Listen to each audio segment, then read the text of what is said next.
ಆತ್ಮೀಯ ಸ್ಪರ್ಧಾರ್ಥಿ ಮಿತ್ರರೇ, ಎಲ್ಲರಿಗೂ ಸ್ಟಡಿ ಪಾರ್ಟ್ನರ್ ಯೂಟ್ಯೂಬ್ ಚಾನಲ್ಗೆ ಸ್ವಾಗತ.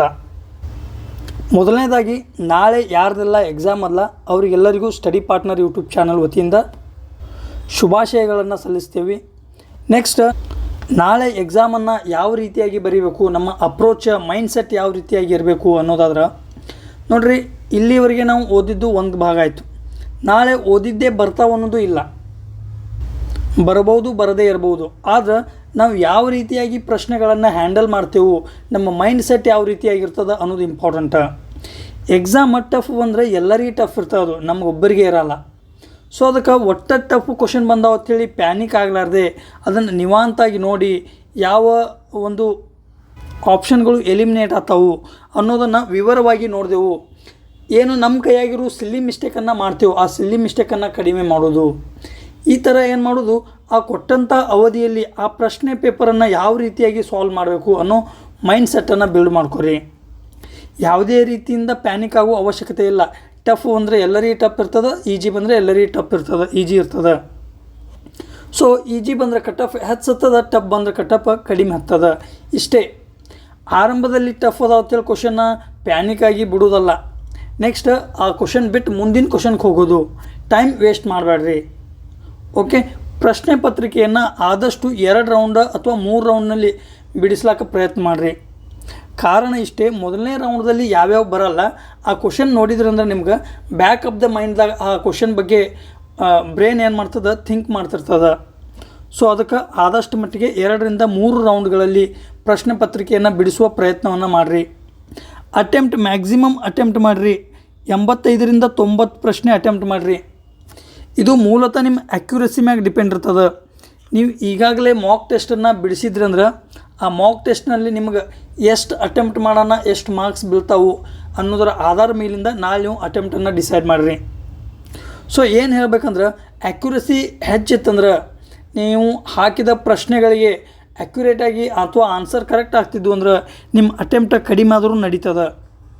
ಅಟೆಂಪ್ಟ 75 ರಿಂದ 80 ಆದರೂ ನಡೀತದೆ. ಸೊ ಒಂದು ವೇಳೆ ನಿಮ್ಮ ಅಕ್ಯುರೇಸಿ ಲೆವೆಲ್ ಕಡಿಮೆ ಇತ್ತಂದ್ರೆ ಆದಷ್ಟು ನೀವು ಏನು ಮಾಡಿರಿ, ಚಾನ್ಸ್ ತೊಗೊಳಕ್ಕೆ ಟ್ರೈ ಮಾಡಿರಿ. 85 ರಿಂದ 90 ಪ್ರಶ್ನೆಗಳಿಗೆ ಅಟೆಂಪ್ಟ್ ಮಾಡುವಂಥ ಪ್ರಯತ್ನವನ್ನು ನೀವು ಮಾಡಿರಿ ನಾಳೆ. ಯಾಕಂದ್ರೆ ಕಡಿಮೆ ಅಟೆಂಪ್ಟ್ ಮಾಡ್ರೆ ನೀವು ಮೊದಲೇ ನಿಮ್ಗೆ ಗೊತ್ತಿರುವಾಗೆ ಔಟ್ ಆಫ್ ಕಾಂಪಿಟೇಷನ್ ಹೋಗಿಬಿಡ್ತೀರಿ. ನೀವು ಇನ್ನೂ ಹೆಚ್ಚಿಗೆ ಅಟೆಂಪ್ಟ್ ಮಾಡ್ರಂದ್ರೆ ಒಂದು ಚಾನ್ಸ್ ಇರ್ತದೆ, ಈ ಸರ ಲಕ್ ಹಿಡಿದ್ರಂದ್ರೆ ನಾವು ಒಳಗೆ ಪಾಸ್ ಆಗ್ಬೋದು ಅನ್ನೋದು ಒಂದು ಹೋಪ್ ಇರ್ತದೆ. ಆದರೆ ಅಟೆಂಪ್ಟೇ ಕಡಿಮೆ ಮಾಡಿದ್ರಂದ್ರೆ ಏನಾಗ್ತದೆ, ನಿಮಗೆ ಗೊತ್ತಿರ್ತದೆ ಹೊರಗೆ ಬರೋಣ, ನಾ ಅಟೆಂಪ್ಟೇ ಮಾಡಿಲ್ಲ, ನಾ ಹೊರಗೆ ಹೋಗ್ಬೋದು ಅಂಥೇಳಿ. ಅದಕ್ಕೆ ಎಷ್ಟು ಸಾಧ್ಯ ಇಲ್ಲ ಅಷ್ಟು ಅಟೆಂಪ್ಟ್ ಮಾಡಿರಿ. ಹಂಗಂತ ಹೇಳಿ 100ಕ್ಕೆ 100 ಅಟೆಂಪ್ಟ್ ಮಾಡ್ಲಿಕ್ಕೆ ಹೋಗಬೇಡ್ರಿ. 100ಕ್ಕೆ 100 ಅಟೆಂಪ್ಟ್ ಮಾಡ್ಲಿಕ್ಕೆ ಹೋಗಬೇಡ್ರಿ. ಕೆಲವೊಂದು ಕ್ವಶನ್ ಬಿಡಲಿ ಅಂಥೇಳಿ ಆ ಕ್ವಶನನ್ನು ಹಾಕಿರ್ತಾರೆ. ಟೈಮ್ ವೇಸ್ಟ್ ಆಗಲಿ ಅಂಥೇಳಿ ಕೆಲವೊಂದು ಕ್ವಶನನ್ನು ಹಾಕಿರ್ತಾರೆ. ಅಂಥ ಕ್ವಶನ್ ಬಗ್ಗೆ ಭಾಳ ತಲೆ ಕೆಡಿಸ್ಕೋಬೇಡ್ರಿ. ಸಿಲ್ಲಿ ಮಿಸ್ಟೇಕ್ಗಳನ್ನು ಮಾಡಬೇಡ್ರಿ. ಪೆನ್ ಅಥವಾ ಪೆನ್ಸಿಲ್ ಸಹಾಯದಿಂದ ಏನು ಮಾಡಿರಿ, ಪ್ರಶ್ನೆ ಪತ್ರಿಕೆಯಲ್ಲಿ ಮಾರ್ಕ್ ಮಾಡೋದು ಬರೀ. ಎಲ್ಲಿ ಸರಿಯಾಗಿದೆ ಅಂತ ಕೇಳ್ಯಾನ, ಎಲ್ಲಿ ತಪ್ಪಾಗಿದೆ ಅಂತ ಕೇಳ್ಯಾನ, ಇವುಗಳ ಬಗ್ಗೆ ಗಮನ ಇರಲಿ ಸ್ನೇಹಿತರೆ. ನಾವು ಮಾಡುವ ಒಂದು ಸಿಲ್ಲಿ ಮಿಸ್ಟೇಕ್ದಿಂದ ನಮ್ಮ ನೌಕರಿ ಏನದಲ್ಲ, ನಮ್ಮ ಗುರಿ ಏನದಲ್ಲ, ಅದು ತಪ್ಪುವ ಸಾಧ್ಯತೆ ಇರ್ತದೆ. ಅದಕ್ಕೆ ಒಂದು ತಾಸು ಅಥವಾ ಕೊಟ್ಟ ಟೈಮ್ ಅಲ್ಲ, ಆ ಫುಲ್ ಟೈಮಲ್ಲಿ ಕಾನ್ಸಂಟ್ರೇಷನನ್ನು ಬಿಲ್ಡ್ ಮಾಡುವಂಥ ಒಂದು ಪ್ರಯತ್ನ ಮಾಡಿರಿ. ಓಕೆ, ಟೈಮಿಗೆ ಸರಿಯಾಗಿ ಎಕ್ಸಾಮ್ ಸೆಂಟ್ರಿಗೆ ಹೋಗ್ರಿ. ಇದೆಲ್ಲ ಹೇಳುತ್ತಾ ಇನ್ನೊಮ್ಮೆ ಹೇಳ್ತೀವಿ, ನಮ್ಮ ಚಾನಲ್ ವತಿಯಿಂದ ನಿಮ್ಗೆ ತುಂಬ ಹೃದಯದ ಶುಭಾಶಯಗಳನ್ನು ಹೇಳುತ್ತಾ ಇವತ್ತಿನ ಈ ವಿಡಿಯೋವನ್ನು ಚಾಲೂ ಮಾಡೋಣ. ಇವತ್ತಿನಿಂದ ನಾವು ಏನು ಮಾಡೋಣ, ಜಿಯೋಗ್ರಫಿ ಥ್ರೂ ಮ್ಯಾಪ್ಗಳ ಸಹಾಯದಿಂದ ಸಂಪೂರ್ಣ ಜಿಯೋಗ್ರಫಿಯನ್ನು ಅಧ್ಯಯನ ಮಾಡುವಂಥ ಒಂದು ಪ್ರಯತ್ನವನ್ನು ಮಾಡೋಣ. ಸ್ನೇಹಿತರೆ, ಇತ್ತೀಚಿನ KE ಆಗಿರ್ಬೋದು, KPSC ಆಗಿರ್ಬೋದು, UPSC ಎಕ್ಸಾಮ್ಗಳಲ್ಲಿ ಜಿಯೋಗ್ರಫಿಯಿಂದ ಪ್ರಶ್ನೆಗಳು ಬರ್ತಾ ಇದ್ದಾವೆ. ಜಿಯೋಗ್ರಫಿಯಿಂದ ಬರಲ್ಲ ಅಂಥೇಳಿ ಕೆಲವು ಜನ ಹೇಳ್ತಾರೆ. ಈ ಜಿಯೋಗ್ರಫಿಯಲ್ಲಿ ಮುಖ್ಯವಾಗಿ ಇಂಡಿಯನ್ ಜಿಯೋಗ್ರಫಿ ಆಗಿರ್ಬೋದು, ಫಿಸಿಕಲ್ ಜಿಯೋಗ್ರಫಿ ಆಗಿರ್ಬೋದು, ವರ್ಲ್ಡ್ ಜಿಯೋಗ್ರಫಿದಲ್ಲಿ ಏನು ಪ್ಲೇಸಸ್ಸಿಂದ ನ್ಯೂಸ್ ಕೇಳ್ತಾನಲ್ಲ ಅದು ಕೂಡ ಜಿಯೋಗ್ರಫಿ ಕ್ವಶನ್ಸೇ ಅವು. ಓಕೆ, ನೆಕ್ಸ್ಟ್ ಫಿಸಿಕಲ್ ಜಿಯೋಗ್ರಫಿಯಲ್ಲಿ ಕ್ಲೈಮ್ಯಾಟೊಲಜಿ, ಜಿಯೋಮಾರ್ಫಾಲಜಿ, ಓಷಿಯಾನೋಗ್ರಫಿ ಈ ಒಂದು ವಿಭಾಗಗಳ ಮೂಲಕ ಏನಾಗ್ತವು ಪ್ರಶ್ನೆಗಳು ರೇಸ್ ಆಗ್ತಾವು. Next Indian geography highest weightage ಅದು ಜಿಯೋಗ್ರಫಿ ಒಳಗೆ. ಅದು ಬಿಟ್ಟರೆ ಕರ್ನಾಟಕದ ಸಂಬಂಧಪಟ್ಟಂತೆ ಯಾವುದೇ ಎಕ್ಸಾಮ್ಗಳನ್ನು ಬರೀಬೇಕಾದ್ರೆ ಕರ್ನಾಟಕ ಜಿಯೋಗ್ರಫಿನೂ ಅಷ್ಟೇ ಇಂಪಾರ್ಟೆಂಟ್ ಅದ. ಸೊ ಹೀಗಾಗಿ ಜಿಯೋಗ್ರಫಿ ವಿಭಾಗದಿಂದ ಅತಿ ಹೆಚ್ಚು ಪ್ರಶ್ನೆಗಳು ಬರುವ ಸಂದರ್ಭ ಇರ್ತದೆ. ಅದಕ್ಕೆ ನಾವೇನು ಮಾಡೋಣ, ಈ ಇಂಡಿಯನ್ ಜಿಯೋಗ್ರಫಿಯಿಂದ ಆರಂಭ ಮಾಡೋಣ. ಇಂಡಿಯನ್ ಜಿಯೋಗ್ರಫಿ ಮೂಲಕ ವಿವಿಧ ಫ್ಯಾಕ್ಟ್ಸ್ಗಳನ್ನು ನೋಡುವಂಥ ಒಂದು ಪ್ರಯತ್ನ ಮಾಡೋಣ.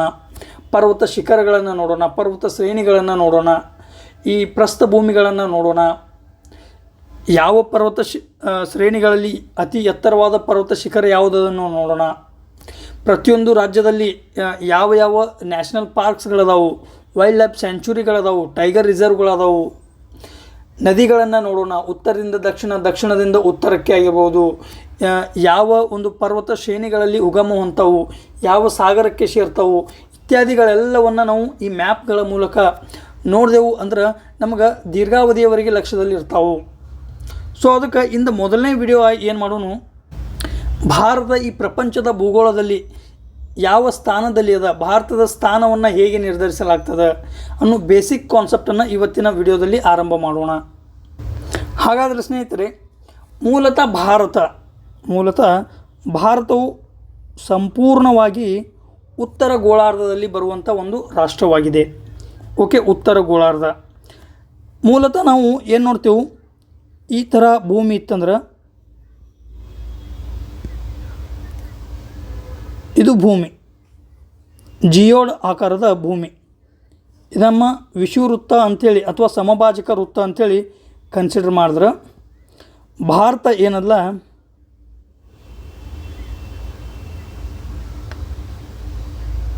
ಇಲ್ಲಿ ಭಾರತ ಬರ್ತದೆ.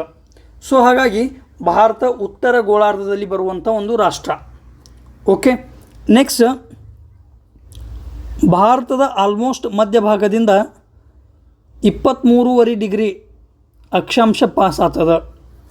23.5 ಅಕ್ಷಾಂಶ ಭಾರತದ ಆಲ್ಮೋಸ್ಟ್ ಮಧ್ಯಭಾಗದಿಂದ ಪಾಸ್ ಆಗ್ತದೆ. ಯಾವ ಯಾವ ರಾಜ್ಯಗಳ ಮೂಲಕ ಪಾಸ್ ಆಗ್ತದೆ ಅನ್ನೋದು ಆಮೇಲೆ ನೋಡೋಣ. ಮೊದಲು ಏನು ಹೇಳೋಣ, 23.5 ಡಿಗ್ರಿ ಏನು. ಸೊ ಈ 23.5 ಡಿಗ್ರಿಯನ್ನು ನಾವು ಕರ್ಕವೃತ್ತ ಅಂಥೇಳಿ ಕರಿತೇವೆ. ಕರ್ಕವೃತ್ತ.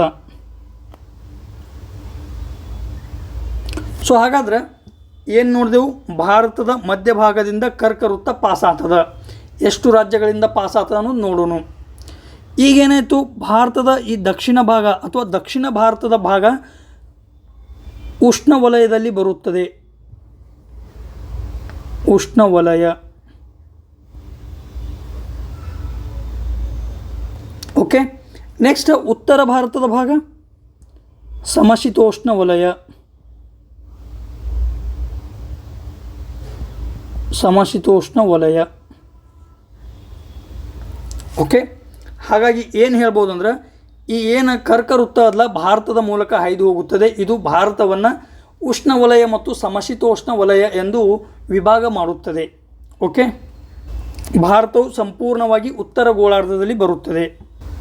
ಇನ್ನೂ ಸ್ಪೆಸಿಫಿಕ್ ಆಗಿ ಹೇಳಬೇಕಾದ್ರೆ ಉತ್ತರ ಪೂರ್ವ ಗೋಳಾರ್ಧ ಅಂತೇಳಿ ಹೇಳ್ಬೋದು ನಾವು.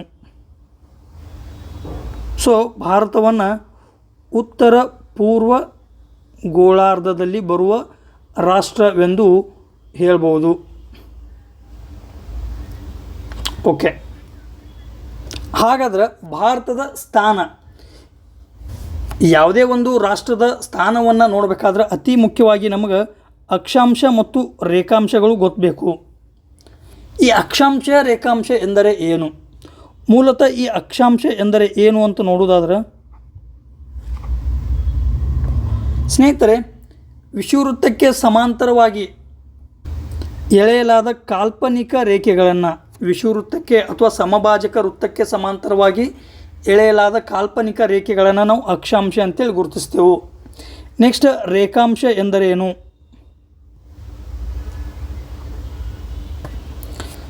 ಸ್ನೇಹಿತರೆ, ಭೂಮಿಯ ದಕ್ಷಿಣ ಧ್ರುವ ಮತ್ತು ಉತ್ತರ ಧ್ರುವಗಳನ್ನು ಜೋಡಿಸುವ ಕಾಲ್ಪನಿಕ ರೇಖೆಗಳನ್ನು ನಾವು ಏನಂತೇಳಿ ಕರಿತೇವೆ, ರೇಖಾಂಶಗಳಂತೇಳಿ ಕರಿತೇವೆ. ಈ ರೇಖಾಂಶಗಳನ್ನು ಸಾಮಾನ್ಯವಾಗಿ 0 ಡಿಗ್ರಿ ರೇಖಾಂಶದಿಂದ ಪೂರ್ವಕ್ಕೆ 180 ಡಿಗ್ರಿ, ಪಶ್ಚಿಮಕ್ಕೆ 180 ಡಿಗ್ರಿ ಈ ರೀತಿಯಾಗಿ ವಿಭಾಗ ಮಾಡಲಾಗಿದೆ. ಈ 0 ಡಿಗ್ರಿ ರೇಖಾಂಶ ಮೂಲತಃ ಗ್ರೀನ್ವಿಚ್ ಮೆರಿಡಿಯನ್ ಟೈಮ್ ಅಂಥೇಳಿ ನಾವು ಗುರುತಿಸ್ತೇವೆ. ಓಕೆ, ಇದು ರೇಖಾಂಶ. ಅಕ್ಷಾಂಶ ಅಂದರೆ ಏನು ಗೊತ್ತಾಯಿತು. ಸಮಭಾಜಕ ವೃತ್ತಕ್ಕೆ ಸಮಾಂತರವಿರುವ ರೇಖೆಗಳನ್ನು ನಾವು ಅಕ್ಷಾಂಶ ಎಂದು ಕರಿತೇವೆ. ಉತ್ತರ ಮತ್ತು ದಕ್ಷಿಣ ಈ ಧ್ರುವಗಳನ್ನು ಜೋಡಿಸುವ ಕಾಲ್ಪನಿಕ ರೇಖೆಗಳನ್ನು ರೇಖಾಂಶ ಅಂತೇಳಿ ಗುರುತಿಸ್ತೇವೆ. ಇಲ್ಲಿ ಎಕ್ಸಾಮ್ ಕೇಳುವಂಥ ಪಾಯಿಂಟ್ ಏನಂದ್ರೆ, ಇದು ಸಮಭಾಜಕ ವೃತ್ತ. ಸಮಭಾಜಕ ವೃತ್ತಕ್ಕೆ ಸಮಾಂತರವಾಗಿರುವ ರೇಖೆಗಳನ್ನು ಅಕ್ಷಾಂಶ ಅಂತೇಳಿ ಕರೆದೆವು. ಓಕೆ, ಅಕ್ಷಾಂಶ ಅಂತೇಳಿ ಕರೆದೆವು. ಸಾಮಾನ್ಯವಾಗಿ ಸ್ನೇಹಿತರೆ, ಈ ಅಕ್ಷಾಂಶಗಳ ನಡುವಿನ ಅಂತರ ಎಲ್ಲ ಕಡೆಗೂ ಸಮಾನವಾಗಿರುತ್ತದೆ. ಅಕ್ಷಾಂಶಗಳ ನಡುವಿನ ಅಂತರ ಸಾಮಾನ್ಯವಾಗಿ ಸಮಾನವಾಗಿರುತ್ತದೆ. ನೋಡ್ರಿ, ಇಲ್ಲಿ ಸಮಭಾಜಕ ವೃತ್ತದಿಂದ ಇಲ್ಲಿ ಎಷ್ಟು ಅಂತರ ಅದ, ಇಲ್ಲಿ ಅಷ್ಟೇ ಅಂತರ ಇರ್ತದೆ, ಇಲ್ಲಿ ಅಷ್ಟೇ ಅಂತರ ಇರ್ತದೆ. ಸೊ ಅಕ್ಷಾಂಶಗಳ ನಡುವಿನ ಅಂತರ ಸ್ಥಿರವಾಗಿರುತ್ತದೆ. ಇದು ಒಂದನೇ ಪಾಯಿಂಟ್. ಒಂದು ಸ್ಟೇಟ್ಮೆಂಟ್ ರೂಪದಲ್ಲಿ ಕೇಳ್ಬೋದು, ಕೇಳ್ಯಾನ್ ಬಿ. ಹಾಗಾದ್ರೆ ಇದು ರೇಖಾಂಶ ಅಂತೇಳಿ ತಿಳಿದ್ರೆ, ರೇಖಾಂಶಗಳ ನಡುವಿನ ಅಂತರ ಸಮಾನವಾಗಿರುವುದಿಲ್ಲ. ಈ ಸಮಭಾಜಕ ವೃತ್ತದ ಹತ್ತಿರ ರೇಖಾಂಶ ನಡುವಿನ ಅಂತರ ಅಧಿಕವಾಗಿರುತ್ತದೆ. ಸಮಭಾಜಕ ವೃತ್ತದ ಹತ್ತಿರ ರೇಖಾಂಶಗಳ ನಡುವಿನ ಅಂತರ ಅಧಿಕವಾಗಿರುತ್ತದೆ. ಧ್ರುವಗಳ ಕಡೆಗೆ ಬಂದಂತೆ ಆ ಅಂತರ ಏನಾಗ್ತದೆ, ಕಡಿಮೆ ಆಗುತ್ತಾ ಹೋಗುತ್ತದೆ. ಆ ದೃಷ್ಟಿಯಿಂದ ಇದನ್ನು ನೋಡುವುದು ಅಗತ್ಯವಾಗಿದೆ. ಸೊ ಇನ್ನೊಮ್ಮೆ ನೋಡ್ಬೇಕಂದ್ರೆ, ಇದು ಒಂದು ರೇಖಾಂಶ. ಇಲ್ಲೇನದ, ಸಮಭಾಜಕ ವೃತ್ತದ ಹತ್ತಿರ ಅಧಿಕ ಅಂತರ ಅದ, ಧ್ರುವಗಳ ಹತ್ತಿರ ಕಡಿಮೆ ಅಂತರ ಅದ. ಇದು ಈ ರೇಖಾಂಶದ ಒಂದು ವಿಶೇಷತೆ. ಓಕೆ, ಈ ರೇಖಾಂಶ ಮತ್ತು ಅಕ್ಷಾಂಶಗಳ ಆಧಾರದ ಮೇಲೆ ಯಾವುದೇ ಒಂದು ಸ್ಥಳದ ಸ್ಥಾನವನ್ನು ನಿರ್ಧರಿಸಬಹುದು. ಹಾಗೆ ಭಾರತದ ಸ್ಥಾನವನ್ನು ನಿರ್ಧರಿಸುವಲ್ಲಿ ಕೂಡ ಈ ರೇಖಾಂಶ ಮತ್ತು ಅಕ್ಷಾಂಶಗಳು ಪ್ರಮುಖ ಪಾತ್ರವನ್ನು ವಹಿಸುತ್ತವೆ. ಹಾಗಾದರೆ ಭಾರತದ ಸ್ಥಾನವನ್ನು ನೋಡೋದಾದ್ರೆ, ಭಾರತದ ದಕ್ಷಿಣದ ತುದಿ ಈ ಮುಖ್ಯ ಭೂಭಾಗದ ದಕ್ಷಿಣ ತುದಿಯಲ್ಲ 8 ಡಿಗ್ರಿ ಅಕ್ಷಾಂಶ 4 ಮಿನಿಟ್ ಅಂತ ಗುರುತಿಸ್ತೇವೆ. 8 ಡಿಗ್ರಿ ಅಕ್ಷಾಂಶ ಮತ್ತು 4 ನಿಮಿಷಗಳು. ಇದು ದಕ್ಷಿಣದ ತುದಿ, ಮುಖ್ಯ ಭೂಭಾಗದ ದಕ್ಷಿಣದ ತುದಿ. ನೆಕ್ಸ್ಟ್ ಉತ್ತರದ ತುದಿ, ಭಾರತ ಉತ್ತರಕ್ಕೆ ಎಲ್ಲಿಯವರೆಗೆ ಹಬ್ಬಿದೆ, 68 ಡಿಗ್ರಿ 7 ನಿಮಿಷ. 68 ಡಿಗ್ರಿ 7 ಮಿನಿಟ ಪೂರ್ವ ಗೋಳಾರ್ಧ ಅಂಥೇಳಿ ಸಾಮಾನ್ಯವಾಗಿ ಗುರುತಿಸ್ತೇವೆ. ಇದನ್ನು ಉತ್ತರ ಗೋಳಾರ್ಧ ಅಂಥೇಳಿ ಗುರುತಿಸ್ತೇವೆ. ಸೊ ಇಲ್ಲಿ 8 ಡಿಗ್ರಿ 4 ನಿಮಿಷದಿಂದ 68 ಡಿಗ್ರಿ 7 ಮಿನಿಟ್ ಇದು ಏನದ, ಉತ್ತರ ಮತ್ತು ದಕ್ಷಿಣದ ವಿಸ್ತಾರವಾಗಿದೆ ಭಾರತದ್ದು. ಸಾಮಾನ್ಯವಾಗಿ ಸುಮಾರು 29 ಡಿಗ್ರಿ ಏನದ ಭಾರತ ಉತ್ತರದಿಂದ ದಕ್ಷಿಣಕ್ಕೆ ಹಬ್ಬಿದೆ. ಇದರ ವ್ಯಾಪ್ತಿ, ಭಾರತದ ವ್ಯಾಪ್ತಿ ಉತ್ತರದಿಂದ ದಕ್ಷಿಣಕ್ಕೆ ಸುಮಾರು 29 ಡಿಗ್ರಿ. ನೆಕ್ಸ್ಟ್ ಪೂರ್ವದಿಂದ ಪಶ್ಚಿಮ ಭಾರತದ ವಿಸ್ತಾರ ಸ್ಥಾನ ಎಷ್ಟದಂದ್ರೆ 68 ಡಿಗ್ರಿ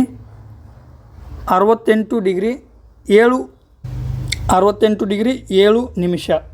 ಆಗಲೇ ಇಲ್ಲಿ ಉತ್ತರದ ತುದಿಯನ್ನು, ಉತ್ತರದ ಲೊಕೇಶನನ್ನು 68 ಡಿಗ್ರಿ 7 ನಿಮಿಷ ಅಂದೆವು. ಅದು 68 ಅಲ್ಲ, 37 ಡಿಗ್ರಿ 6 ಮಿನಿಟ್. ಇದು ಉತ್ತರದ ಲೊಕೇಶನ್. ಭಾರತದ ವಿಸ್ತಾರ ಉತ್ತರದ ಎಲ್ಲಿವರೆಗೆ ಆಗ್ಯದ ಅಂದರೆ 37 ಡಿಗ್ರಿ 6 ಮಿನಿಟ್. ಓಕೆ, ಪಶ್ಚಿಮದ ಎಲ್ಲಿಗೆ 68 ಡಿಗ್ರಿ 7 ಮಿನಿಟ್. ಪೂರ್ವದ್ದು 97 ಡಿಗ್ರಿ 25 ಮಿನಿಟ್. ಸೊ ನೀವು ಪೂರ್ವ ಪಶ್ಚಿಮ ವಿಸ್ತಾರನ್ನು ನೋಡಿದ್ರೆ ಆಲ್ಮೋಸ್ಟ್ 29 ಡಿಗ್ರಿ ಏನದ ವಿಸ್ತಾರವಾಗಿದೆ. ಆದ್ದರಿಂದ ಭಾರತ ಸಾಮಾನ್ಯವಾಗಿ ಚೌಕಾಕಾರವಾಗಿ ಕಂಡುಬರ್ತದೆ.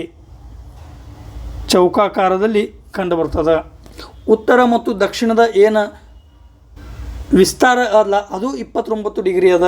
ಪೂರ್ವ ಮತ್ತು ಪಶ್ಚಿಮದು 29 ಡಿಗ್ರಿ ಅದ. ಮ್ಯಾಕ್ ಪಾಯಿಂಟ್ ಅದಾವು, ಆದ್ರೆ ಸಾಮಾನ್ಯವಾಗಿ 29 ಡಿಗ್ರಿ ಅಂತೇಳಿ ಕನ್ಸಿಡರ್ ಮಾಡ್ಬೋದು. ಸೊ ಹಾಗಾಗಿ ಭಾರತದ ಸ್ಥಾನವನ್ನು ನೋಡೋದಾದ್ರೆ, ದಕ್ಷಿಣದಲ್ಲಿ 8 ಡಿಗ್ರಿ 4 ಮಿನಿಟ್ದಿಂದ ಉತ್ತರಕ್ಕೆ 37 ಡಿಗ್ರಿ 6 ಮಿನಿಟ್. ಪಶ್ಚಿಮದಿಂದ ಪ್ರಾರಂಭ ಮಾಡೋದಿರ್ತದೆ. ಪಶ್ಚಿಮದಲ್ಲಿ 68 ಡಿಗ್ರಿ 7 ಮಿನಿಟ್ದಿಂದ ಪೂರ್ವದಲ್ಲಿ 97 ಡಿಗ್ರಿ 25 ಮಿನಿಟ್. ಓಕೆ, ಇದು ಭಾರತದ ಸ್ಥಾನ ವಿಸ್ತಾರ. ನಾವು ಏನು ನೋಡಿದೆವು ಇಲ್ಲಿಯವರೆಗೆ, ಅಕ್ಷಾಂಶ, ರೇಖಾಂಶ, ಭಾರತದ ಸ್ಥಾನ ವಿಸ್ತಾರವನ್ನು ನೋಡಿದೆವು.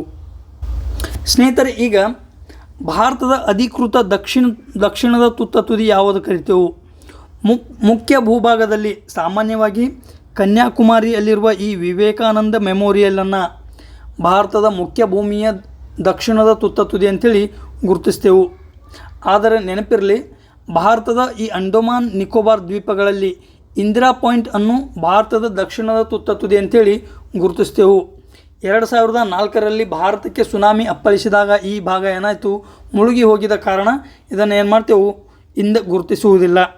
ಆದರೆ ಅಫಿಷಿಯಲ್ ಆಗಿ ಇಂದಿರಾ ಪಾಯಿಂಟನ್ನು ಭಾರತದ ದಕ್ಷಿಣದ ತುತ್ತ ತುದಿ ಅಂತೇಳಿ ಗುರುತಿಸ್ತೇವೆ. ಹಾಗೆ ಉತ್ತರದ ತುತ್ತ ತುದಿ ಯಾವುದಂದ್ರೆ ಇಂದಿರಾ ಕೋಲ್ ಲಡಾಖ್ನಲ್ಲಿ ಅದ. ಇಂದಿರಾ ಕೋಲ್ ಲಡಾಖ್ನಲ್ಲಿ ಇದು ಉತ್ತರದ ತುತ್ತ ತುದಿ. ಪಶ್ಚಿಮದ ತುದಿ ಯಾವುದು? ಪಶ್ಚಿಮದಲ್ಲಿ ಗುಜರಾತ್ನ ಗುಹಾರ್ ಮೋತಿ ಅನ್ನೋದು ಪಶ್ಚಿಮದ ತುತ್ತ ತುದಿ. ಹಾಗೂ ಪೂರ್ವದ ಯಾವುದಂದ್ರೆ ಅರುಣಾಚಲ ಪ್ರದೇಶದಲ್ಲಿಯ ಕಿಬಿತು.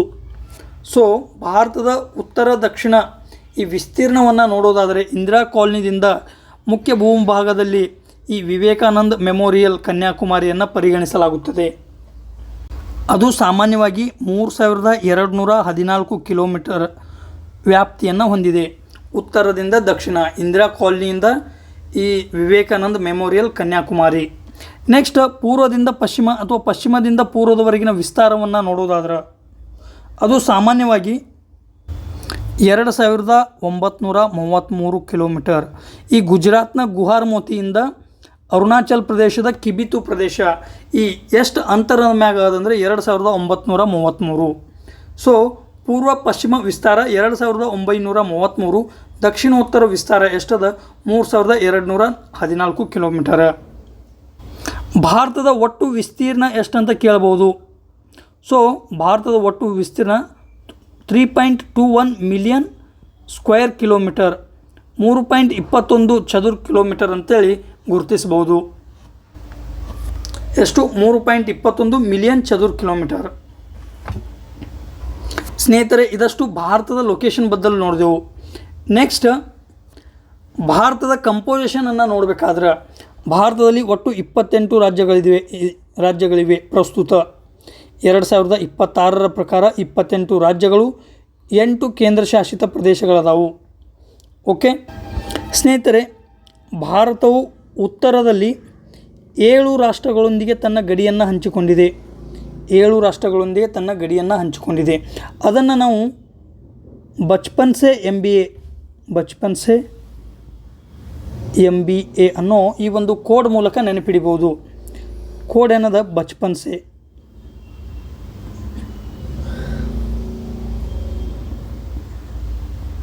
ಓಕೆ, ಏನು ಹೇಳ್ತದ? ಬಾಂಗ್ಲಾದೇಶ. ಭಾರತವು ಬಾಂಗ್ಲಾದೇಶದೊಂದಿಗೆ ಅತಿ ಹೆಚ್ಚು ಗಡಿಯನ್ನು ಹಂಚಿಕೊಂಡಿದೆ, ಸುಮಾರು 4096 kilometre. Okay, next China, Pakistan, Nepal, Myanmar, Bhutan, Afghanistan. ಸ್ನೇಹಿತರೆ, ಅಫ್ಘಾನಿಸ್ತಾನವು ಭಾರತದೊಂದಿಗೆ ಕೇವಲ 106 ಕಿಲೋಮೀಟರ್ಗಳಷ್ಟು ಗಡಿಯನ್ನು ಹಂಚಿಕೊಂಡಿದೆ. ಅದು ಪ್ರಸ್ತುತ ಭಾರತದ ಹತ್ತಿರ ಇಲ್ಲ. ಪಾಕ್ ಆಕ್ಯುಪೈಡ್ ಕಾಶ್ಮೀರದೊಂದಿಗೆ ಗಡಿಯನ್ನು ಹಂಚಿಕೊಂಡಿದೆ ಅಫ್ಘಾನಿಸ್ತಾನ. ಅದು ಎಷ್ಟು? 106 ಕಿಲೋಮೀಟರ್ಗಳಷ್ಟು. ಇದು ಭಾರತವು ಭೂಗಡಿಯನ್ನು ಹಂಚಿಕೊಂಡ ಅಂಥ ಒಂದು 7 ರಾಷ್ಟ್ರಗಳ ಪಟ್ಟಿ. ಆಗಲೇ ನೋಡಿದೆವು ಭಾರತದ ವಿಸ್ತೀರ್ಣ ನೋಡಿದೆವು 3.21 ಮಿಲಿಯನ್ ಸ್ಕ್ವೇರ್ ಕಿಲೋಮೀಟರ್ ಅಂತೇಳಿ ನೋಡಿದೆವು. ಓಕೆ, ಇದು ಭಾರತದ ವಿಸ್ತೀರ್ಣವಾರು ಭಾರತ ಜಗತ್ತಿನಲ್ಲಿ 7ನೇ ಕ್ರಮಾಂಕದ ರಾಷ್ಟ್ರವಾಗಿದೆ. ಹಾಗಾದರೆ ಮೊದಲ 6 ರಾಷ್ಟ್ರಗಳು ಯಾವುವು ವಿಸ್ತೀರ್ಣದಲ್ಲಿ ಅತಿ ದೊಡ್ಡ ರಾಷ್ಟ್ರಗಳು? ಸೊ ಅದನ್ನು ನಾವು ಸಾಮಾನ್ಯವಾಗಿ ರುಕ್ಕಾಬಾಯಿ ಅಂತೇಳಿ ಕರಿತೇವೆ. ರುಕ್ಕಾಬಾಯಿ. ಆರ್ ಅಂದ್ರೆ ರಷ್ಯಾ ಅನ್ನೋದು ಜಗತ್ತಿನಲ್ಲಿ ವಿಸ್ತೀರ್ಣವಾರು ಅತಿ ದೊಡ್ಡ ರಾಷ್ಟ್ರ ಅಂತೇಳಿ ನಾವು ಗುರುತಿಸ್ತೇವೆ. ನೆಕ್ಸ್ಟ್ ಕೆನಡಾ, 2ನೇದು ಕೆನಡಾ. ನೆಕ್ಸ್ಟ್ 3ನೇದು China. Okay, Russia, Canada, China. Next America, ಏನು ನಾವು USA United States of America ಅಂಥೇಳಿ ಗುರುತಿಸ್ತೇವೆ ನಾವು ಇದನ್ನು. 4ನೇದು ನೆಕ್ಸ್ಟ್ ಬ್ರಾಜಿಲ್, 5ನೇ ರಾಷ್ಟ್ರ, 5ನೇ ಅತಿ ದೊಡ್ಡ ರಾಷ್ಟ್ರ ಬ್ರಾಜಿಲ್. 6ನೇದು ಆಸ್ಟ್ರೇಲಿಯಾವನ್ನು ಅತಿ ದೊಡ್ಡ ದ್ವೀಪ ಅಂತೇಳಿ ನಾವು ಗುರುತಿಸ್ತೇವೆ. ಆಸ್ಟ್ರೇಲಿಯಾ ಒಂದು ಪ್ರತ್ಯೇಕ ಖಂಡವೂ ಹೌದು. ಅದನ್ನು ಅತಿ ದೊಡ್ಡ ದ್ವೀಪ ರಾಷ್ಟ್ರವು ಅಂಥೇಳಿ ಕರಿತೇವೆ. ನೆಕ್ಸ್ಟ್ 7ನೇ ರಾಷ್ಟ್ರ ಯಾವುದು? ಇಂಡಿಯಾ. ಓಕೆ, ಇಂಡಿಯಾ 7ನೇ ಅತಿ ದೊಡ್ಡ ರಾಷ್ಟ್ರ. ಆದರೆ ಜನಸಂಖ್ಯೆವಾರು ನೋಡಿದಾಗ, ಪಾಪ್ಯುಲೇಷನ್ ವೈಸ್ ನೋಡಿದಾಗ ಭಾರತ ಇನ್ನೂ ಅಧಿಕೃತ ಅಂಕಿ ಸಂಖ್ಯೆಗಳು ಬಂದಿಲ್ಲ. 2027ರ ಜನಗಣತಿ ಈಗ ಆರಂಭವಾಗ್ಯದ. ಸೊ ಅದಕ್ಕೆ 2011ರ ಜನಗಣತಿಯನ್ನು ಪರಿಗಣಿಸಿದಾಗ 2ನೇ ಅತಿ ದೊಡ್ಡ ರಾಷ್ಟ್ರ. ಇತ್ತೀಚೆಗೆ ಬಿಡುಗಡೆಯಾದ UN ಪಾಪ್ಯುಲೇಷನ್ ಫಂಡ್ ವರದಿಯ ಪ್ರಕಾರ ಭಾರತದಲ್ಲಿ 140 ಕೋಟಿಗೂ ಅಧಿಕ ಜನಸಂಖ್ಯೆ ಅದ. ಇದರ ಆಧಾರದ ಮೇಲಿಂದ ಭಾರತ 1ನೇ ಅತಿ ಹೆಚ್ಚು ಜನಸಂಖ್ಯೆ ಉಳ್ಳ ರಾಷ್ಟ್ರ, ಅತಿ ದೊಡ್ಡ ರಾಷ್ಟ್ರ ಅಂತೇಳಿ ನಾವು ಗುರುತಿಸ್ತೇವೆ ಈ ಯುನೈಟೆಡ್ ನೇಷನ್ ಪಾಪ್ಯುಲೇಷನ್ ಫಂಡ್ ವರದಿಯ ಪ್ರಕಾರ. ಓಕೆ, ಇದು ಭಾರತದ ಜನಸಂಖ್ಯಾವಾರು ಮತ್ತು ವಿಸ್ತೀರ್ಣವಾರು ಇದರ ಸ್ಥಾನ ಎಷ್ಟದನ್ನೋದು ನೋಡಿದೆವು. ಸೊ ಈ ಭೂಗಡಿಯಲ್ಲಿ ಭಾರತ ಎಷ್ಟು ಭೂಗಡಿಯನ್ನು ಹಂಚ್ಕೋತದಂದ್ರೆ 15,000 ಕಿಲೋಮೀಟ್ರಿಗೂ ಅಧಿಕ ಭೂಗಡಿಯನ್ನು ಭಾರತ ಹೊಂದಿದೆ. ಓಕೆ, ಈ ಭೂಗಡಿಯಲ್ಲಿ ಆಗಲೇ ನೋಡಿದಾಗೆ ಬಚ್ಪನ್ ಸೆ MBA, BC, PN, MBA ಈ 7 ರಾಷ್ಟ್ರಗಳೊಂದಿಗೆ ನಾವು ಭೂಗಡಿಯನ್ನು ಹಂಚ್ಕೊಂಡೆವು. ಬಾಂಗ್ಲಾದೇಶದೊಂದಿಗೆ ಭಾರತದ 5 ರಾಜ್ಯಗಳು ಗಡಿಯನ್ನು ಹಂಚ್ಕೋತಾವು. ಆ 5 ರಾಜ್ಯಗಳು ಯಾವಂದ್ರೆ ಪಶ್ಚಿಮ ಬಂಗಾಲ್ ಅತಿ ಹೆಚ್ಚು ಗಡಿಯನ್ನು ಹಂಚ್ಕೋತದ. ಬಾಂಗ್ಲಾದೇಶದೊಂದಿಗೆ ಅತಿ ಹೆಚ್ಚು ಗಡಿಯನ್ನು ಯಾವ ರಾಜ್ಯ ಹಂಚ್ಕೊಂಡದ? ಪಶ್ಚಿಮ Bengal. Next Assam, next Meghalaya, next Tripura ಹಾಗೂ ನೆಕ್ಸ್ಟ್ ಮಿಜೋರಾಮ. ಈ ರೀತಿಯಾಗಿ ಸೊ ಹಾಗಾದ್ರೆ ಬಾಂಗ್ಲಾದೇಶದೊಂದಿಗೆ ಈ ಭಾರತದ 5 ರಾಜ್ಯಗಳು ಗಡಿಯನ್ನು ಹಂಚ್ಕೋತಾವು. ನೆಕ್ಸ್ಟ್ ಚೀನಾದೊಂದಿಗೆ ಭಾರತದಲ್ಲಿ ಮೊದಲ Ladakh, next Himachal Pradesh, next Uttarakhand, next ಸಿಕ್ಕಿಮ ಮತ್ತು ಅರುಣಾಚಲ ಪ್ರದೇಶ. ಈ 5 ರಾಜ್ಯಗಳು ಚೀನಾದ ಟಿಬೆಟ್ ಪ್ರಾಂತ್ಯದೊಂದಿಗೆ ಗಡಿಯನ್ನು ಹೊಂದಿಕೊಂಡಿವೆ. ಓಕೆ, ಇದು ಚೀನಾ ಆಯಿತು. ನೆಕ್ಸ್ಟ್ ಪಾಕಿಸ್ತಾನ. ಸೊ ಪಾಕಿಸ್ತಾನಕ್ಕೆ ಗಡಿಯನ್ನು ಹಂಚಿಕೊಂಡ ರಾಜ್ಯಗಳು ಯಾವಂದ್ರೆ ಮೊದಲು ಗುಜರಾತ್, ರಾಜಸ್ಥಾನ, ಪಂಜಾಬ್, ಜಮ್ಮು ಕಾಶ್ಮೀರ ಹಾಗೂ ಲಡಾಖ್ ಕೇಂದ್ರಶಾಸಿತ ಪ್ರದೇಶ. ಈ 5 ಭಾರತದ ರಾಜ್ಯಗಳು ಮತ್ತು 4 ಭಾರತದ ರಾಜ್ಯಗಳು 1 ಕೇಂದ್ರಶಾಸಿತ ಪ್ರದೇಶ ಪಾಕಿಸ್ತಾನದೊಂದಿಗೆ ಗಡಿಯನ್ನು ಹಂಚಿಕೊಂಡಿದೆ. ಸೊ ಇಲ್ಲಿ ಲಡಾಖ್ ಅಲ್ಲ, ಪಾಕಿಸ್ತಾನದೊಂದಿಗೆ ಅತಿ ಹೆಚ್ಚು ಭೂಗಡಿಯನ್ನು ಹಂಚಿಕೊಂಡ ಒಂದು ಕೇಂದ್ರಶಾಸಿತ ಪ್ರದೇಶ ಅಂಥೇಳಿ ಗುರುತಿಸ್ತೇವೆ. ಇದೇನಾಯಿತು? ಪಾಕಿಸ್ತಾನ ಆಯಿತು. ನೆಕ್ಸ್ಟ್ ನೇಪಾಳದೊಂದಿಗೆ ಗಡಿಯನ್ನು ಹಂಚಿಕೊಂಡ ಭಾರತದ ರಾಜ್ಯಗಳನ್ನು ಗುರುತಿಸೋದಾದ್ರೆ ಮೊದಲ ಉತ್ತರಾಖಂಡ, ನೆಕ್ಸ್ಟ್ ಉತ್ತರ ಪ್ರದೇಶ, ಬಿಹಾರ, ಪಶ್ಚಿಮ ಬಂಗಾಳ ಹಾಗೂ ಸಿಕ್ಕಿಂ. ಈ 5 ರಾಷ್ಟ್ರಗಳು ನೇಪಾಳದೊಂದಿಗೆ ಗಡಿಯನ್ನು ಹಂಚಿಕೊಂಡಿವೆ. ಓಕೆ, ನೇಪಾಳ ಆಯಿತು. ನೆಕ್ಸ್ಟ್ ಮ್ಯಾನ್ಮಾರ್ಗೆ ಗಡಿಯನ್ನು ಹಂಚಿಕೊಂಡ ರಾಜ್ಯಗಳನ್ನು ಗುರುತಿಸೋದಾದ್ರೆ ಅದನ್ನು ಸಾಮಾನ್ಯವಾಗಿ ಅರುಣಾಮಾಮಿ ಅನ್ನೋ ಕೋಡ್ ಮೂಲಕ ನೆನಪಿಡ್ತೇವೆ ನಾವು. ಏನಿದು ಅರುಣಾಮಾಮಿ? ಅರು ಅಂದರೆ ಅರುಣಾಚಲ ಪ್ರದೇಶ. ನೆಕ್ಸ್ಟ್ ನಾ ಅಂದರೆ ನಾಗಾಲ್ಯಾಂಡ್. ಅಂದರೆ ಯಾವುದು? ನಾಗಾಲ್ಯಾಂಡ್. ಅರುಣ ಆಯಿತು. ಮಾ ಅಂದರೆ ಮಣಿಪುರ. ಮೀ ಅಂದರೆ ಮಿಜೋರಾಮ. ಈ ರೀತಿಯಾಗಿ 4 ರಾಜ್ಯಗಳು ಮ್ಯಾನ್ಮಾರ್ನೊಂದಿಗೆ ಗಡಿಯನ್ನು ಹಂಚಿಕೊಂಡಿವೆ. ಇದು ಅರುಣಾಮಾಮಿ ಆಯಿತು. ನೆಕ್ಸ್ಟ್ ಭೂತಾನದೊಂದಿಗೆ ಭಾರತದ 4 ರಾಜ್ಯಗಳು ಗಡಿಯನ್ನು ಹಂಚ್ಕೋತಾವು. ಒಂದನೇದು ಸಿಕ್ಕಿಮ, ನೆಕ್ಸ್ಟ್ ಪಶ್ಚಿಮ ಬಂಗಾಳ, ಅಸ್ಸಾಮ, ಅರುಣಾಚಲ ಪ್ರದೇಶ. ಈ ರೀತಿಯಾಗಿ ಭೂತಾನ್ ರಾಷ್ಟ್ರವು ಭಾರತದ 4 ರಾಜ್ಯಗಳೊಂದಿಗೆ ಗಡಿಯನ್ನು ಹಂಚಿಕೊಂಡಿದೆ. ಓಕೆ, ಅಫ್ಘಾನಿಸ್ತಾನವು ಭಾರತದ ಲಡಾಖ್ ಪ್ರದೇಶದೊಂದಿಗೆ ಅಥವಾ ಕೇಂದ್ರಶಾಸಿತ ಪ್ರದೇಶದೊಂದಿಗೆ ಗಡಿಯನ್ನು ಹಂಚಿಕೊಂಡಿದೆ. ಓಕೆ, ಇದೇನಾಯಿತು? ಭಾರತದ ಭೂಗಡಿಗಳು. ಯಾವ ರಾಷ್ಟ್ರ ಭಾರತದ ಎಷ್ಟು ರಾಜ್ಯಗಳೊಂದಿಗೆ ಗಡಿಯನ್ನು ಹಂಚಿಕೊಂಡದ ಅನ್ನೋದನ್ನು ಸವಿಸ್ತಾರವಾಗಿ ನೋಡಿದೆವು. ಇದು 15,000 ಕಿಲೋಮೀಟರ್ ಭೂಗಡಿಯನ್ನು ನೋಡಿದೆವು. ನೆಕ್ಸ್ಟ್ ಜಲಗಡಿ. ಇತ್ತೀಚಿನ ಈ ಮಾಪನದ ಪ್ರಕಾರ ಭಾರತದ ಒಟ್ಟು ಕರಾವಳಿ ಎಷ್ಟದಂದ್ರೆ 11,098 ಕಿಲೋಮೀಟರ್ ಕರಾವಳಿಯನ್ನು ಹೊಂದಿದೆ. ಭಾರತ 11,098 ಕಿಲೋಮೀಟರ್ ಕರಾವಳಿಯನ್ನು ಹೊಂದಿದೆ. ಅತಿ ಹೆಚ್ಚು ಕರಾವಳಿಯನ್ನು ಹೊಂದಿದ ರಾಜ್ಯ ಯಾವುದಂದ್ರೆ ಅದು ಗುಜರಾತ್. ಅತಿ ಹೆಚ್ಚು ಕರಾವಳಿಯನ್ನು ಹೊಂದಿದ ರಾಜ್ಯ. ನೆಕ್ಸ್ಟ್ ಯಾವುದು? ತಮಿಳುನಾಡು.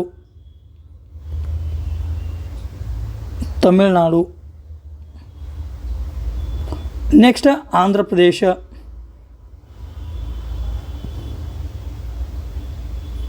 ಓಕೆ,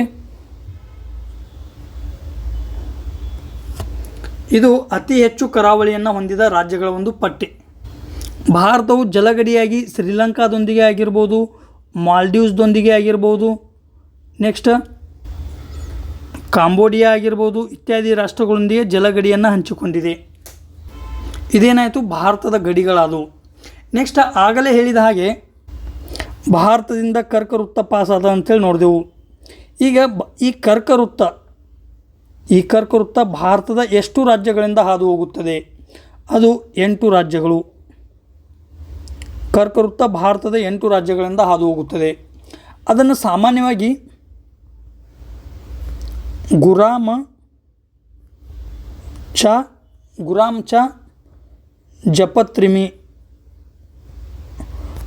ಚ ಜಪತ್ರಿಮಿ ಎಂಬ ಕೋಡ್ ಮೂಲಕ ನೆನಪಿಡಬಹುದು ನಾವು. ಓಕೆ, ಏನಿದು ಗುರಾಮ್ ಚ? Gujarat. Next Rajasthan. Next Madhya Pradesh.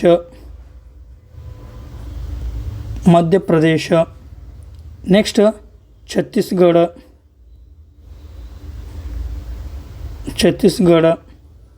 Next Jharkhand.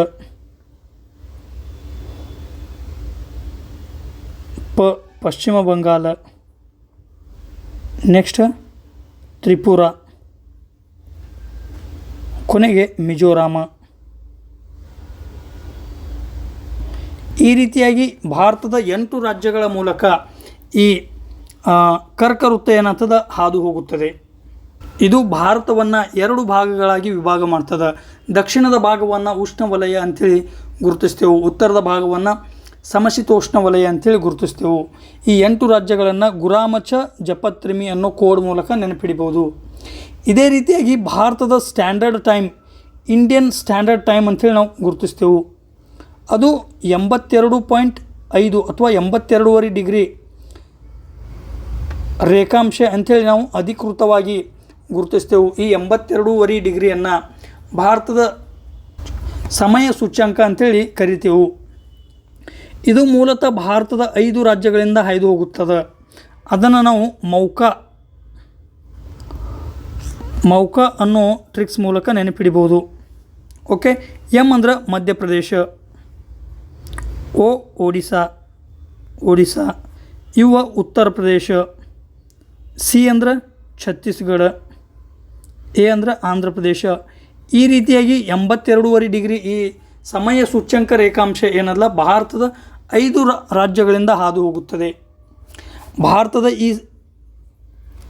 ಸಮಯ ನಿರ್ಧಾರಕ ರೇಖಾಂಶ ಏನಲ್ಲ ಗ್ರೀನ್ವಿಚ್ ಮೆರಿಡಿಯಮ್ ಟೈಮ್ಗಿಂತ 5.5 ಗಂಟೆ ಏನದ ಮುಂದದ.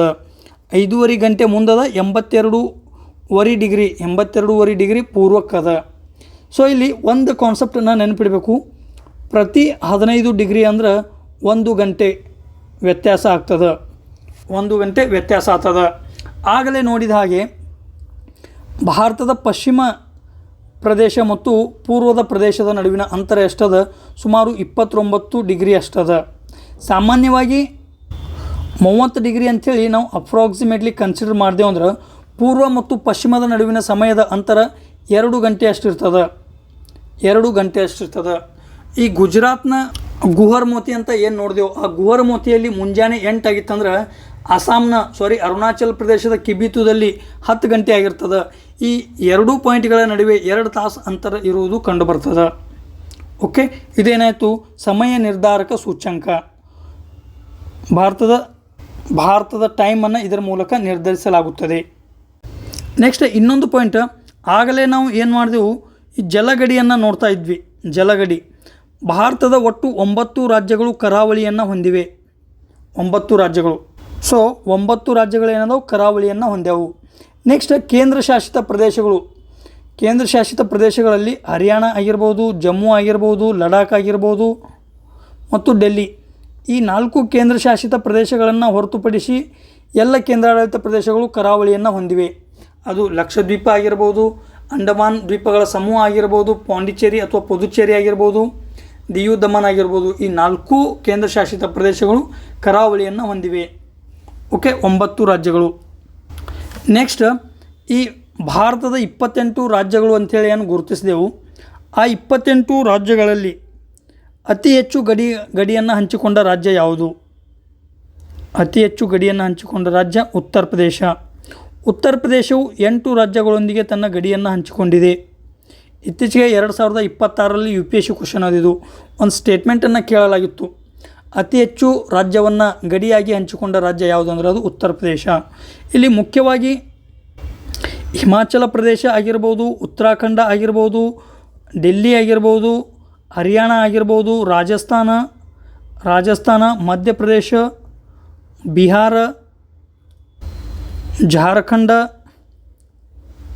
ಜಾರ್ಖಂಡ ಮತ್ತು ಛತ್ತೀಸ್ಗಢ, ಈ ರೀತಿಯಾಗಿ 8 ರಾಜ್ಯಗಳು ಮತ್ತು 1 ಕೇಂದ್ರಾಡಳಿತ ಪ್ರದೇಶಗಳೊಂದಿಗೆ ಉತ್ತರ ಪ್ರದೇಶ ಗಡಿಯನ್ನು ಹಂಚಿಕೊಳ್ಳುವ ಮೂಲಕ ಅತಿ ಹೆಚ್ಚು ರಾಜ್ಯಗಳೊಂದಿಗೆ ಗಡಿಯನ್ನು ಹಂಚಿಕೊಂಡ ರಾಜ್ಯ ಎಂಬ ಹೆಗ್ಗಳಿಕೆಗೆ ಪಾತ್ರವಾಗ್ತದೆ ಉತ್ತರ ಪ್ರದೇಶ. ನೆಕ್ಸ್ಟ್ ಯಾವುದು? ನೆಕ್ಸ್ಟ್ ಅಸ್ಸಾಂ. ಅಸ್ಸಾಂ ಮೂಲತಃ 7 ರಾಜ್ಯಗಳೊಂದಿಗೆ ಗಡಿಯನ್ನು ಹಂಚಿಕೊಂಡದ. 7. ಇದು ಬಹುತೇಕವಾಗಿ ಎಲ್ಲ ಈಶಾನ್ಯ ರಾಜ್ಯಗಳೊಂದಿಗೆ ಗಡಿಯನ್ನು ಹಂಚಿಕೊಂಡದ. ಅಸ್ಸಾಮ ಎಲ್ಲ ಈಶಾನ್ಯ ರಾಜ್ಯಗಳೊಂದಿಗೆ ಗಡಿಯನ್ನು ಹಂಚಿಕೊಂಡದ. ಅಸ್ಸಾಂನ ನಂತರ ಯಾವುದು? ಛತ್ತೀಸ್ಗಢ. ಸ್ನೇಹಿತರೆ, ಛತ್ತೀಸ್ಗಢ ಕೂಡ 7 ರಾಜ್ಯಗಳೊಂದಿಗೆ ಗಡಿಯನ್ನು ಹಂಚಿಕೊಂಡಿದೆ. ಛತ್ತೀಸ್ಗಢ ಕೂಡ 7 ರಾಜ್ಯಗಳೊಂದಿಗೆ ಗಡಿಯನ್ನು ಹಂಚಿಕೊಂಡಿದೆ. ಇಲ್ಲಿ ಈ ಗಡಿಯನ್ನು ಹಂಚಿಕೊಂಡ ವಿಭಾಗದಲ್ಲಿ ನಾವು ನೋಡಬೇಕಾದ್ರೆ 2 ಪಾಯಿಂಟನ್ನು ಗಮನದಲ್ಲಿಡಬೇಕು. ಉತ್ತರ ಪ್ರದೇಶ ಹಿಮಾಚಲ ಪ್ರದೇಶದೊಂದಿಗೆ ಗಡಿಯನ್ನು ಹಂಚಿಕೊಂಡಿದೆ. ಇಲ್ಲಿ ನಮಗೆ ಕಂಡು ಬರಲ್ಲ, ಅಲ್ಲಿ ಪಾಯಿಂಟ್ ಅದ. ಎಲ್ಲಿ ಏನು ಹರಿಯಾಣ ಹಿಮಾಚಲ ಟಚ್ ಅದಾವೋ, ಅಥವಾ UP ಹಿಮಾಚಲ ಟಚ್ ಅದಾವು ಗೊತ್ತಾಗಲ್ಲ. ಅದಕ್ಕೆ ಉತ್ತರ ಪ್ರದೇಶ ಹಿಮಾಚಲ ಒಂದಕ್ಕೊಂದು ಗಡಿಯನ್ನು ಹಂಚಿಕೊಂಡಿವೆ. ಆದ್ದರಿಂದ ಹರಿಯಾಣ ಮತ್ತು ಹಿಮಾಚಲ ಗಡಿಯನ್ನು ಹಂಚಿಕೊಂಡಿಲ್ಲ. ಇದು ನೆನಪಿನಲ್ಲಿಡಬೇಕು. ಅತಿ ಹೆಚ್ಚು ಗಡಿಯನ್ನು ಹಂಚಿಕೊಂಡ ರಾಜ್ಯ ಉತ್ತರ ಪ್ರದೇಶ. ನೆಕ್ಸ್ಟ್ ಅಸ್ಸಾಂ ಮತ್ತು ಛತ್ತೀಸ್ಗಢ. ಇನ್ನು ಸ್ನೇಹಿತರೆ, ಭಾರತದ ಈ ಅಂಡಮಾನ್ ಮತ್ತು ನಿಕೋಬಾರ್ ದ್ವೀಪಗಳಿಗೆ ಬರೋದಾದ್ರೆ ಅಲ್ಲಿ 10 ಡಿಗ್ರಿ ಚಾನಲ್ ಅಂತ ಬರ್ತದೆ. 10 ಡಿಗ್ರಿ ಚಾನಲ್ ಮೂಲತಃ ಇದು ಅಂಡಮಾನ್ ಮತ್ತು ನಿಕೋಬಾರ್ ದ್ವೀಪಗಳನ್ನು ಬೇರ್ಪಡಿಸ್ತದೆ. ಅಂಡಮಾನ್ ಮತ್ತು ನಿಕೋಬಾರ್ ದ್ವೀಪಗಳನ್ನು ಬೇರ್ಪಡಿಸ್ತದೆ. ಯಾವುದು? 10 degree channel. Okay, 10 degree channel Andaman ಮತ್ತು ನಿಕೋಬಾರ್ ದ್ವೀಪಗಳನ್ನು ಬೇರ್ಪಡಿಸ್ತದೆ. ಇನ್ನೂ ಸ್ಪೆಸಿಫಿಕ್ ಆಗಿ ನಿರ್ದಿಷ್ಟವಾಗಿ ಹೇಳಬೇಕಾದ್ರೆ ಲಿಟಲ್ ಅಂಡಮಾನ್ ಮತ್ತು ಕಾರ್ ನಿಕೋಬಾರನ್ನು ಬೇರ್ಪಡಿಸ್ತದೆ. ಇಲ್ಲಿ ಗಮನ ಇಡಬೇಕು ಸ್ನೇಹಿತರೆ. ಯಾವ ರೀತಿ ಅಂದ್ರೆ ಲಿಟಲ್ ಅಂಡಮಾನ್ ಅನ್ನೋದು ಅಂಡಮಾನ್ ದ್ವೀಪಗಳಲ್ಲಿ ದಕ್ಷಿಣಕ್ಕೆ ಬರುವ ಒಂದು ದ್ವೀಪ. ಅತಿ ದಕ್ಷಿಣಕ್ಕಿರುವ ಅಂಡಮಾನ್ ದ್ವೀಪ ಸಮೂಹದಲ್ಲಿ ಲಿಟಲ್ ಅಂಡಮಾನ್ ಬರ್ತದೆ. ಕಾರ್ ನಿಕೋಬಾರ್ ಅನ್ನೋದು ಉತ್ತರಕ್ಕೆ ಬರುವ ಒಂದು ದ್ವೀಪ. ನಿಕೋಬಾರ್ ದ್ವೀಪಗಳಲ್ಲಿ ಉತ್ತರಕ್ಕೆ ಇರುವ ದ್ವೀಪ ಯಾವುದಂದ್ರೆ ಅದು ಕಾರ್ ನಿಕೋಬಾರ. ಸೊ ಲಿಟಲ್ ಅಂಡಮಾನ್ ಮತ್ತು ಕಾರ್ ನಿಕೋಬಾರನ್ನು ಬೇರ್ಪಡಿಸುವ ಚಾನಲ್ ಯಾವುದಂದ್ರೆ 10 degree channel. Okay, next Duncan passage. ಇದೇನು ಮಾಡ್ತದೆ? ದಕ್ಷಿಣ ಅಂಡಮಾನ ಮತ್ತು ಲಿಟಲ್ ಅಂಡಮಾನನ್ನು ಬೇರ್ಪಡಿಸ್ತದೆ. ದಕ್ಷಿಣ ಅಂಡಮಾನ ಮತ್ತು ಲಿಟಲ್ ಅಂಡಮಾನ ಇವೆರಡೂಗಳನ್ನು ಬೇರ್ಪಡಿಸುವುದು ಯಾವುದಂದ್ರೆ ಅದು Duncan passage. Okay, next great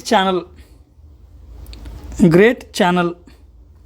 ಇದೇನು ಮಾಡ್ತದ? ಭಾರತದ ನಿಕೋಬಾರ್ ಐಲ್ಯಾಂಡ್ ಏನಲ್ಲ, ಆ ನಿಕೋಬಾರ್ ಐಲ್ಯಾಂಡದ ತುದಿಯಾದ ಅಥವಾ ದಕ್ಷಿಣದ ತುದಿಯಾದ ಇಂದಿರಾ ಪಾಯಿಂಟನ್ನು ಸುಮಾತ್ರಾ ದ್ವೀಪದಿಂದ ಬೇರ್ಪಡಿಸ್ತದೆ.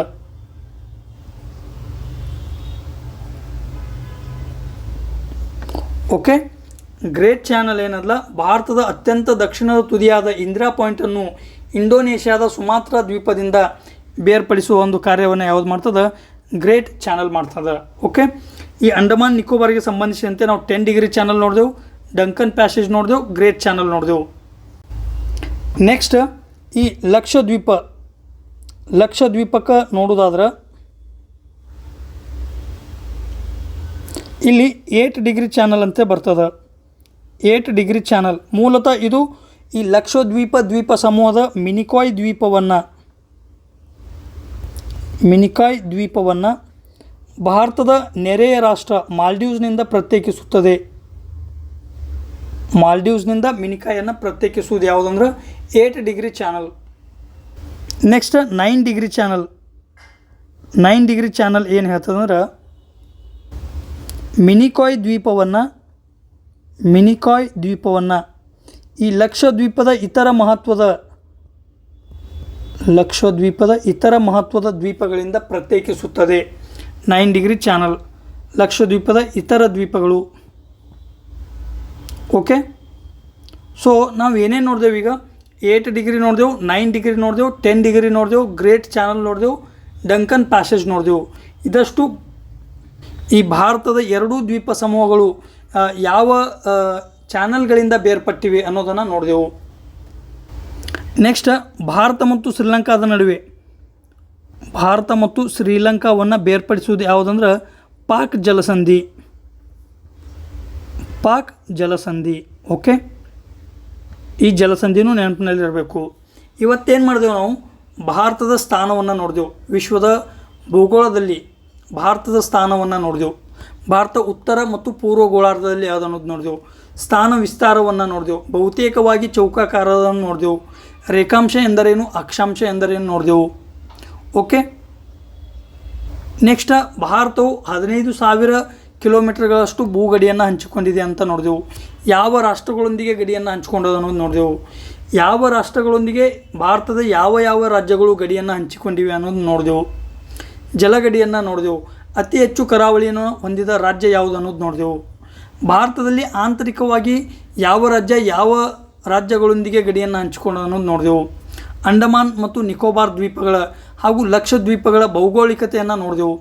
ಇದಷ್ಟು ಇಂದಿನ ವಿಡಿಯೋದಲ್ಲಿ ಏನು ಮಾಡಿದೆವು, ಭಾರತದ ಸ್ಥಾನ ವಿಸ್ತಾರವನ್ನು ನೋಡುವ ಪ್ರಯತ್ನವನ್ನು ಮಾಡಿದೆವು. ನಾಳೆ ಏನು ಮಾಡೋಣ, ನಾಳೆಯ ಸೆಷನ್ದಲ್ಲಿ ಭಾರತದಲ್ಲಿಯ ಪ್ರಮುಖ ಪರ್ವತ ಶ್ರೇಣಿಗಳು, ಪರ್ವತ ಶಿಖರಗಳನ್ನು ನೋಡುವ ಪ್ರಯತ್ನವನ್ನು ಮಾಡೋಣ. ಸೊ ಹಾಗಾಗಿ ಇನ್ನೂ ಯಾರು ನಮ್ಮ ಚಾನಲ್ಗೆ ಸಬ್ಸ್ಕ್ರೈಬ್ ಆಗಿಲ್ಲ, ಸಬ್ಸ್ಕ್ರೈಬ್ ಆಗಿರಿ. ನಮ್ಮ ಈ ಪ್ರಯತ್ನ ನಿಮಗೆ ಇಷ್ಟವಾದಲ್ಲಿ ಲೈಕ್ ಮಾಡಿರಿ, ಶೇರ್ ಮಾಡಿರಿ ಅನ್ನೋ ಮೂಲಕ ಇವತ್ತಿನ ಸೆಷನನ್ನು ಇಲ್ಲಿಗೆ ಮುಗಿಸೋಣ. Thank you. ಜೈ ಹಿಂದ್.